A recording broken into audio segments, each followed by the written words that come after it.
¿Qué onda, gente? El día de hoy voy a hacer cómo poner flechas del Osumanía. Sí, el Osumanía.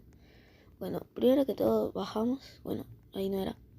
Unas flechas que digan así mismo Osumanía.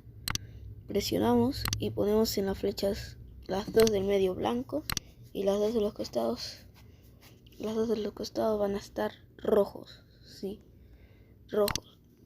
Después el código para este sonidito.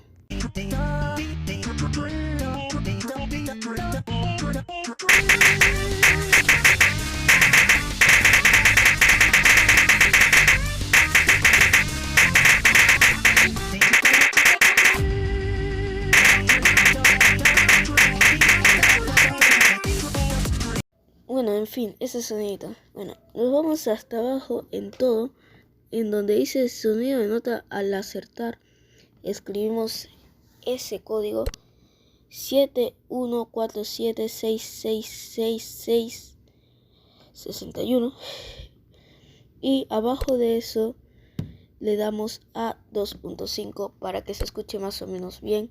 Bueno, espero que les haya gustado ese video. Si es así, dejen su like y bueno, nos vemos en un próximo video.